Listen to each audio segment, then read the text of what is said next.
Hello parents, good morning. आपने अपने house hold में ऐसी प्रॉब्लम बहुत बार देखी होगी कि आपका बच्चा रो रहा है, पोटी नहीं कर पा रहा है या फिर 2-3 दिन से स्ट्रगल कर रहा है। 1-2 दिन ठीक होता है, फिर 2-3 दिन के बाद सेम सिम्टम्स रिपीट होते हैं और हमें लगता है कि ये छोटी सी कॉन्स्टिपेशन, छोटा सा डाइजेस्टिव इशू इसको इतना ज़्यादा अफेक्ट कैसे कर रही है। So let me tell you कि कॉन्स्टिपेशन जो है वो सिर्फ एक डाइजेस्टिव इशू नहीं है, क्योंकि ये उनके मूड को, उनकी एपेटाइट को भी अफेक्ट करता है और इसी के अराउंड हमारा बच्चा पूरा दिन रहता है तो उनका पूरा दिन ही इरिटेबल निकल जाता है। बट डरने की जरूरत नहीं है, क्योंकि हम पेरेंट्स के लिए गुड न्यूज़ है कि कॉन्स्टिपेशन का सोल्यूशन कॉम्प्लेक्स नहीं है बट थोड़ा सा कंफ्यूजिंग है। अगर हम सिंपल स्टेप्स में समझ लेंगे कि कॉन्स्टिपेशन होता क्यों है और उन सिम्टम्स को रिलीव कर देंगे तो बच्चा नेचुरली हेल्दी बन सकते हैं और बिना पैनिक के और बिना मेडिसिन के ओवरडोज के हम इस कॉम्प्लिकेशन सिचुएशन को अपने बच्चे की लाइफ से हमेशा के लिए हटा सकते हैं। तो पहले समझते हैं कि कॉन्स्टिपेशन होता क्यों है। 3 रीजंस है। सबसे बड़ा रीजन लो फाइबर डाइट। हमारे बच्चे मोस्टली रिफाइंड स्नैक्स खाते हैं या फिर प्रोसेस्ड फूड खाते हैं जिसमें फाइबर इंटेक बहुत कम होता है। फाइबर हमारे गट हेल्थ के लिए बहुत ज़्यादा इंपॉर्टेंट होते हैं, वही हमें हेल्प करते हैं बाउल सिस्टम को नेचुरली स्मूथ बनाने के लिए। अगर डाइट में फाइबर नहीं है तो ये प्रोसेस बहुत ज़्यादा कॉम्प्लिकेटेड हो जाता है, क्योंकि बच्चे का स्टूल हार्ड हो जाता है। दूसरी कॉमन प्रॉब्लम है कम पानी पीना। डिहाइड्रेशन से कोलोन में जितना भी पानी अवेलेबल था वो एब्जॉर्ब हो जाता है तो स्टूल ऑटोमेटिकली हार्ड हो जाता है। तीसरी हैबिट है टॉयलेट हैबिट। कभी भी किसी भी रीज़न की वजह से अगर बच्चे ने ट्रैवल करना है या स्कूल जाने का टाइम हो गया है या फिर हम पेरेंट्स बाहर गए हुए हैं, किसी भी वजह से अगर बच्चा पोटी होल्ड करने लग जाता है तो बाउल लेजी हो जाता है। तो अगर हम यहाँ से तीनों चीज़ों का आउटकम लें तो जो कॉन्स्टिपेशन है वो डाइट और रूटीन दोनों से रिलेटेड है। तो हमें क्या ठीक करना है? हमें बच्चे की डाइट ठीक करनी है और हमें बच्चे का रूटीन ठीक करना है। डाइट कैसे ठीक करेंगे? सबसे बड़ी चीज़ पानी पीने का रूल। हमें बच्चे को हर 2 घंटे में पानी पिलाना चाहिए, चाहे कितना भी पानी वो पिए, 1 सिप, 2 सिप, 3 सिप, लेकिन बच्चे को हर 2 घंटे में पानी ऑफर करो। अगर आपका बच्चा स्कूल जाता है तो मेक श्योर कि आपके पास जो बोतल है बच्चा वो पानी फिनिश करके आए, उसको गिरा के ना आए, ऑफ कोर्स वो पानी वो फिनिश करके आए। दूसरा है फाइबरस फूड। आपको बच्चे के खाने में एटलीस्ट, अगर कॉन्स्टिपेशन का इशू बहुत ज़्यादा है तो एटलीस्ट 5 फ्रूट्स ऐड करने हैं, 5 fruits and vegetables a day. Normally भी मैं ये सजेस्ट करती हूँ आप अपने बच्चे को 5 फ्रूट्स डेली खिलाएं। आई एम नॉट सेइंग कि 5 पूरे के पूरे फ्रूट आपका बच्चा खा लेगा, लेकिन मिक्सचर में आधा आधा फ्रूट आप फ्रूट सैलेड बना के बच्चे को दे सकते हैं ताकि फाइबर इंटेक हो सके।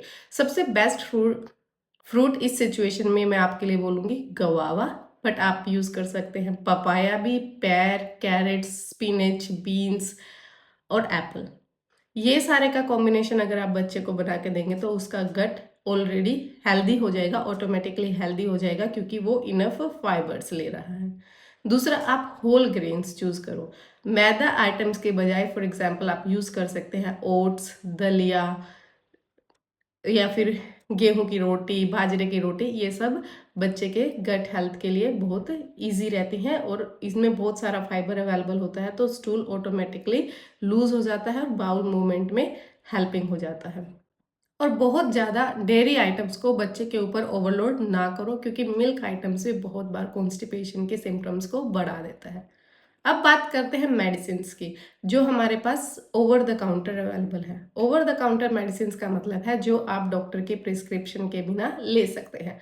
बट बेबीज के केसेस में, इन्फेंट्स के केसेस में, बच्चों के केसेस में मैं आपको रिकमेंड नहीं करती, क्योंकि ओवरडोज के केसेस या फिर ओवर मेडिकेशन के केसेस बहुत ज़्यादा हो सकते हैं। हर एक मेडिसिन का अपना एक, आई विल से कि लाइफस्टाइल, आपकी लैंग्वेज में कि एक लाइफस्टाइल होता है, वो कैसे काम करेगी, मोड ऑफ एक्शन क्या रहेगा, कितने दिन के लिए देनी है और विंडो क्या रहेगी कि आपको 5 दिन के लिए देनी है, कैसे देनी है, तो वो समझना बहुत ज़्यादा ज़रूरी है।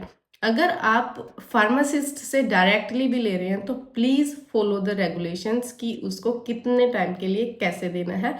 ओवरडोज का इशू प्लीज़ प्लीज़ अवॉइड करें। तो ओवर द काउंटर मेडिकेशन अगर आप ले रहे हैं तो आप बच्चे के लिए लैक्टुलोज सिरप ले सकते हैं। जो कि जेंटल स्टूल सॉफ्टनर होता है, but I would suggest again medical supervision के साथ ही।